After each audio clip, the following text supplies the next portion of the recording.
എല്ലാവർക്കും നമസ്കാരം. പുതിയൊരു വീഡിയോയിലേക്ക് സ്വാഗതം. അപ്പോൾ ഇന്നത്തെ നമ്മളുടെ വീഡിയോ എന്ന് പറയുന്നത് ഓസ്ട്രേലിയയുടെ വിസേനെ കുറിച്ചിട്ടുള്ളതാണ്. ഓസ്ട്രേലിയയിലെ വിസയുടെ കാര്യങ്ങൾ ഒരുപാട് ആളുകൾക്ക് അറിയില്ല. പലരും ഓസ്ട്രേലിയ വിസ ലഭിക്കുന്നത് വളരെ ഈസിയാണ് എന്നുള്ള രീതിയിലാണ് ധരിച്ചു വെച്ചിരിക്കുന്നത്.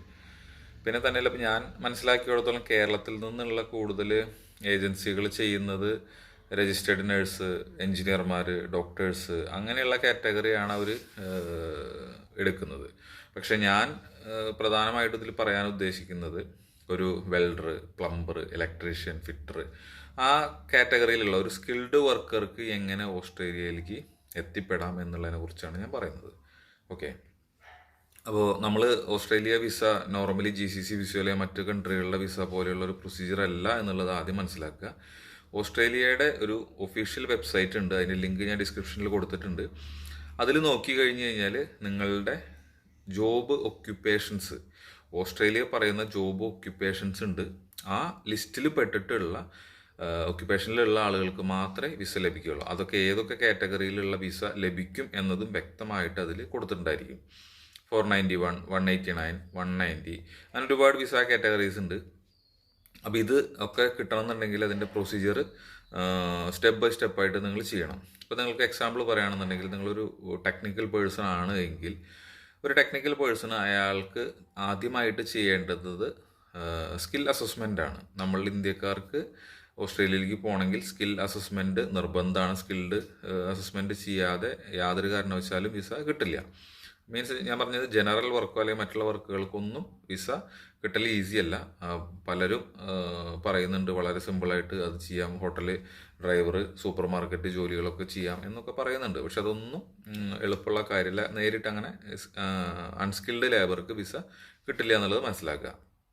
അപ്പോൾ സ്കിൽ അസസ്മെൻറ്റ് ചെയ്യാനായിട്ട് നമ്മൾ സർട്ടിഫിക്കറ്റ്സ് കാര്യങ്ങൾ ആദ്യം നമ്മൾ ചെയ്തിട്ട് നമുക്കതിൻ്റെ വാല്യുവേഷൻ ചെയ്ത് ഓസ്ട്രേലിയ ഗവൺമെൻറ്റിന് ഫീസ് അടയ്ക്കണം. അത് ഗവൺമെൻറ് ഫീസ് എന്ന് പറഞ്ഞു കഴിഞ്ഞാൽ ഗവൺമെൻറ് ചുമതലപ്പെടുത്തിയിട്ടുള്ള ട്രേഡ് അസസ് ചെയ്യുന്ന ഏജൻസികളുണ്ട്, അവർക്കാണ് നമ്മൾ ഫീസ് അടച്ചിട്ട് അതിൻ്റെ സർട്ടിഫിക്കറ്റ് വാങ്ങേണ്ടത്.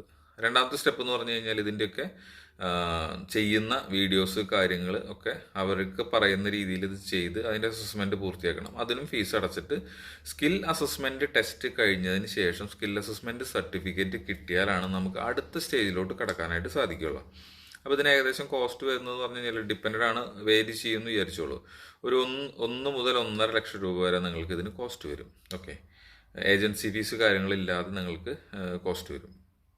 രണ്ടാമത്തെ കാര്യം എന്ന് പറഞ്ഞു കഴിഞ്ഞാൽ ഇതിന് ശേഷം നിങ്ങൾക്ക് വിസയ്ക്ക് വേണ്ടിയിട്ട് കൊടുക്കുക. അപ്പോൾ നമ്മളിപ്പോൾ പ്രായമനുസരിച്ചിട്ട് പല കാറ്റഗറി ഉണ്ട്, ആ കാറ്റഗറി അനുസരിച്ചിട്ടാണ്, അതിൻ്റെ ക്രൈറ്റീരിയ അനുസരിച്ചിട്ടാണ് നമുക്ക് പോയിൻറ്റ്സ് കിട്ടുക.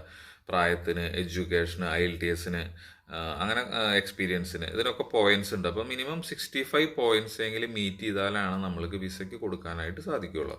65 നെക്ക് ടു നെക്ക് വരണം എന്നുള്ളതല്ല, അതിനേക്കാൾ കൂടുതൽ പോയിൻറ്റ്സ് ഉണ്ടെങ്കിലാണ് പറ്റുള്ളൂ. അപ്പോൾ അതിൽ കുറച്ചൊക്കെ നമുക്ക് ഈ പറഞ്ഞ ഇംഗ്ലീഷ് ടെസ്റ്റിലും അല്ലെങ്കിൽ എക്സ്പീരിയൻസിലും അതിലൊക്കെ വേരി ചെയ്തിട്ട് കിട്ടും.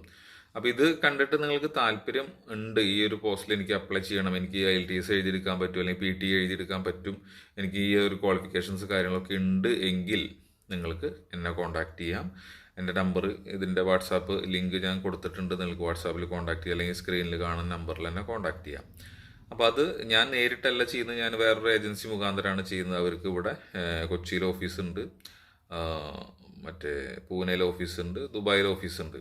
ഓക്കെ, ഞാൻ ജോർജിയയിലുള്ള സമയത്ത് ഞങ്ങൾ അവിടെ വെച്ച് മീറ്റ് ചെയ്തതാണ്. ജോർജിയയിലത്തെ യൂണിവേഴ്സിറ്റികളിലത്തെ മറ്റേ അഡ്മിഷൻസിൻ്റെ കാര്യത്തിന് വേണ്ടി സംസാരിക്കാൻ വേണ്ടിയിട്ടാണ് പുള്ളി അവിടെ വന്നത്. ഞാൻ കേരളത്തിൽ മുൻപ് എനിക്ക് ഓസ്ട്രേലിയയിലേക്ക് മൈഗ്രേറ്റ് ചെയ്യാൻ വേണ്ടിയിട്ട് ഒരുപാട് ഏജൻസികളൊക്കെ അപ്രോച്ച് ചെയ്തിരുന്നു. പക്ഷേ ടെക്നിക്കൽ ട്രേഡ് പേഴ്സണ് അങ്ങനെ അവർ ചെയ്യുന്നില്ല എന്നുള്ളത് കൊണ്ടാണ് ഞാനത് ചെയ്യാൻ കഴിയാതെ വിട്ടത്. അപ്പോൾ നിങ്ങൾക്ക് ഈ പറഞ്ഞ കാറ്റഗറിയിലുള്ള, ഇപ്പോൾ ഞാൻ 1-2 കാറ്റഗറി പറഞ്ഞല്ലോ, ഇപ്പോൾ fitter, electrician, welder, plumber, carpenter, അങ്ങനെയുള്ള കാറ്റഗറിയിൽ ഞാൻ ആ ലിങ്ക് കൊടുക്കുക. ആ ലിങ്കിൽ കയറി സെർച്ച് ചെയ്തിട്ട് നിങ്ങളുടെ ഒക്യുപ്പേഷൻ വെച്ചിട്ടുള്ള ലിസ്റ്റിൽ വരുന്നുണ്ടെങ്കിൽ നിങ്ങൾ കോൺടാക്ട് ചെയ്യുക. നമുക്ക് ഇതിൻ്റെ പ്രൊസീജിയർ ചെയ്യാനായിട്ട് സാധിക്കും. പെട്ടെന്ന് കിട്ടുന്നൊരു പ്രോസസ്സല്ല. നമുക്ക് ഏറ്റവും മിനിമം ഒരു 6 മാസം മുതൽ ചിലപ്പോൾ 1.5 വർഷം വരെ കാത്തിരിക്കേണ്ടി വരും. നിങ്ങൾക്ക് ശ്രദ്ധിച്ചാൽ തന്നെ മനസ്സിലാവും, പല രാജ്യങ്ങളിൽ നിന്നുള്ള മൈഗ്രേറ്റ് ചെയ്തിട്ടുള്ള ആളുകൾ ഓസ്ട്രേലിയയിലേക്ക് വരാനായിട്ടാണ് കൂടുതൽ താല്പര്യപ്പെടുന്നത്. ഇപ്പോൾ ന്യൂസിലാൻഡിലാണെങ്കിലും കാനഡയിലാണെങ്കിലും പലയിടത്തും വർക്ക് ചെയ്യുന്ന ആളുകൾക്ക് ഓസ്ട്രേലിയയിലേക്ക് വരാനായിട്ട് താല്പര്യം കൂടുതലാണ്. അതിൻ്റെ കാരണങ്ങൾ അവിടുത്തെ ജീവിത സാഹചര്യങ്ങളും മറ്റുള്ള എല്ലാവിധ ഫെസിലിറ്റീസും ആണ്. അപ്പോൾ ആ ഒരു കാറ്റഗറിയിൽ പോയി നിങ്ങൾക്ക് ജോലി ചെയ്ത് നിൽക്കാനായിട്ട് താല്പര്യമുണ്ടെങ്കിൽ നിങ്ങൾക്കും അപ്ലൈ ചെയ്യാം. അപ്പോൾ ഇതാണ് മനസ്സിലാക്കേണ്ടത്. വളരെ പെട്ടെന്ന് തന്നെ കിട്ടുന്നൊരു വിസയല്ല, ക്ഷമ വേണം. അപ്പോൾ ഇതൊക്കെ ചെയ്ത് കൃത്യമായിട്ട് മുന്നോട്ട് പോകാൻ താല്പര്യമുണ്ടെങ്കിൽ നിങ്ങൾക്ക് കോൺടാക്റ്റ് ചെയ്യാം. Okay, thank you.